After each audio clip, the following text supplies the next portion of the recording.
If there are two things that President Donald Trump accomplished by meeting North Korean leader Kim Jong-un in Singapore on Tuesday, they are shedding his image as the Dotard in the country's state-controlled media and winning praise for his will and enthusiasm. The front cover of the Rodong Sinmun, the mouthpiece of the country's ruling Workers' Party of Korea, prominently featured more than 30 pictures of Kim and Trump's summit, from the handshake to the working lunch to the signing of the document.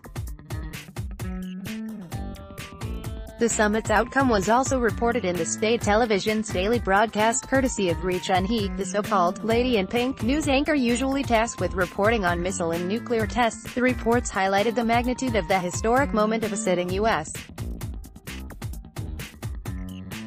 president meeting with a North Korean leader, described as a first step toward reconciliation and new starting point in their relationship. Less than a year ago, Kim dug out the fairly archaic term, dotard, meaning a state or period of senile decay, to respond in style to Trump's threat of totally destroying North Korea during the United Nations General Assembly in New York in September. The North Korean ruler was now quoted as saying he highly praised the president's will and enthusiasm to resolve matters in a realistic way through dialogue and negotiations, away from the hostility-woven past. Kim also promised the world would witness an important change. As for the outcome of the summit, the North Korean media emphasized Trump's acceptance of Kim's request to halt irritating military exercises on the Korean peninsula for as long as the two countries are engaged in talks, as well as a commitment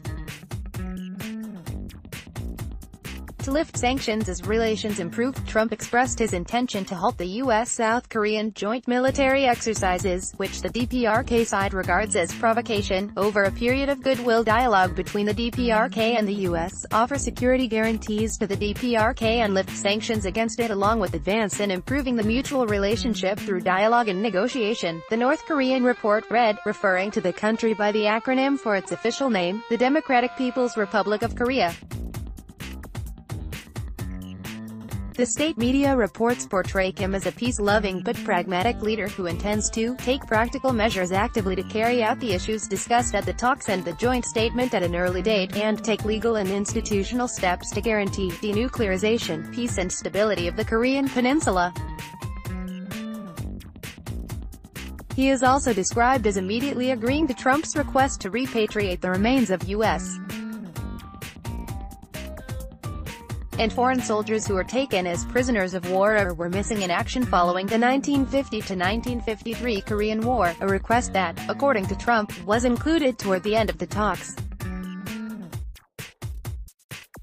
Absent from the North Korean reports is the commitment to destroy what Trump described as a major missile engine test site, one that did not make it in the official document because, according to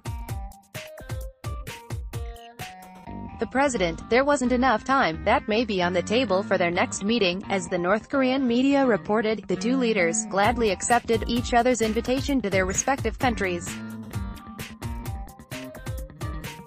Trump said at a press conference on Tuesday he would invite Kim to the White House at the appropriate time.